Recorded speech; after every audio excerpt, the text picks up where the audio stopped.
Hi friends, welcome back to my channel. ഞാൻ ചെയ്ത ബോട്ടിൽ works അതുപോലെ ബോട്ടിൽ ആർട്ടിന് അത്യാവശ്യം വേണ്ട മെറ്റീരിയൽസ് ഇവയെക്കുറിച്ചാണ് ഇന്നത്തെ വീഡിയോ. ഇതൊക്കെയാണ് ഞാൻ ചെയ്തിട്ടുള്ള ബോട്ടിൽ ആർട്ടുകൾ.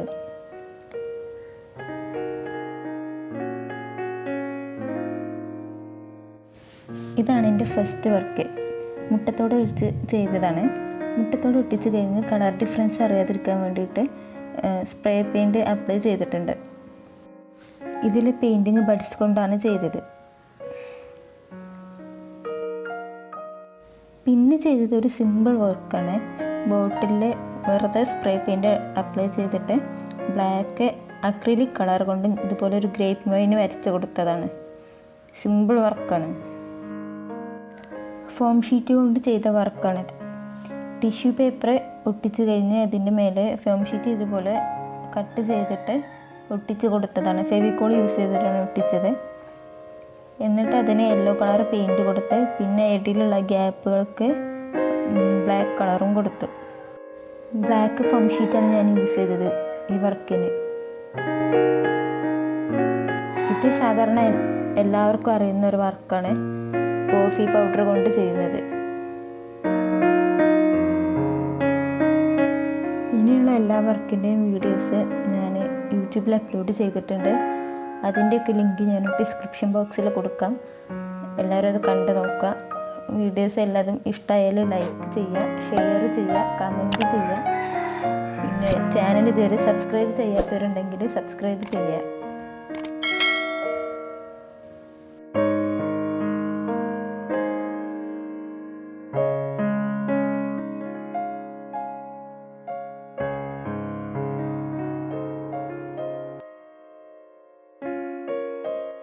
ഇതാണ് ഞാൻ ബോട്ടിൽ ആർട്ട് ചെയ്യാൻ വേണ്ടി ഉപയോഗിക്കുന്ന മെറ്റീരിയൽസ്.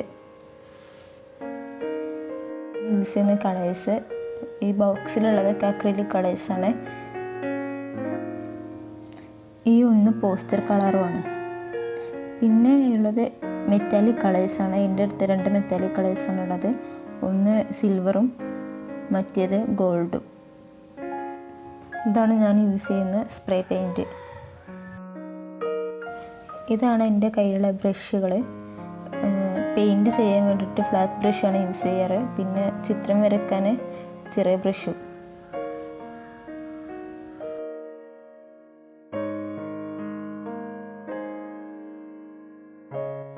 ഇത് ടിഷ്യൂ പേപ്പറാണ്, 100 എണ്ണം ഉള്ളൊരു പാക്ക്.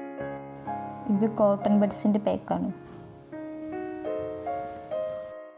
ഇത് സ്പോഞ്ച് ബ്രഷിന് പകരം യൂസ് ചെയ്യാൻ വേണ്ടിയിട്ട് എൻ്റെ കയ്യിലുണ്ടായിരുന്ന സ്പോഞ്ച് മുറിച്ച് പെയിൻറ്റ് ചെയ്യാൻ ഉപയോഗിക്കുന്നതാണ്. ഇത് പിന്നെ നമ്മുടെ സ്വന്തം ഫെവിക്കോൾ, പ്രത്യേകം പരിചയപ്പെടുത്തേണ്ട ആവശ്യമില്ല. ഇത് എയർ ഡ്രൈ ക്ലേ. നമുക്ക് സാധാരണ നമ്മൾ കടയിൽ നിന്ന് കുട്ടികൾക്ക് കളിക്കാൻ വേണ്ടി വാങ്ങുന്ന ക്ലേ ഒന്നും ബോട്ടിൽ ആർട്ടിന് ഉപയോഗിക്കാൻ പറ്റില്ല. എയർ ഡ്രൈ ക്ലേ തന്നെ വേണം. ഇത് 3D ഔട്ട്ലൈനേഴ്സാണ്. നമുക്ക് ബോട്ടിൽ നല്ല ഭംഗിയായിട്ട് വർക്ക് ചെയ്യാൻ പറ്റും ഇതുണ്ടെങ്കിൽ. ഇത് ജ്യൂട്ട് റോപ്പാണ്.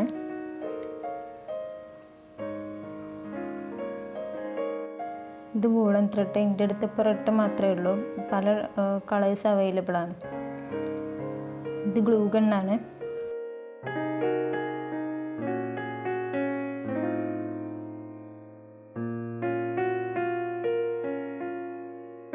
ഇത് യെല്ലോ കാർബൺ പേപ്പറാണ്. നമ്മൾ ബ്ലാക്ക് കാർബൺ പേപ്പറൊക്കെ ഉപയോഗിക്കുമ്പോൾ ചിലപ്പോൾ പെയിൻറ്റിൽ ബ്ലാക്ക് ഷെയ്ഡ് വരും. അപ്പോൾ അത് ഒഴിവാക്കാൻ യെല്ലോ കാർബൺ പേപ്പറാണ് നല്ലത്. ഇത് ഫോം ഷീറ്റുകളാണ്, ഗ്രീനും ബ്ലാക്കും. ഇത്രയൊക്കെയാണ് എൻ്റെ കയ്യിലുള്ള മെറ്റീരിയൽസ്. അടുത്തൊരു വീഡിയോയുമായി നമുക്ക് വീണ്ടും കാണാം. Thanks for watching.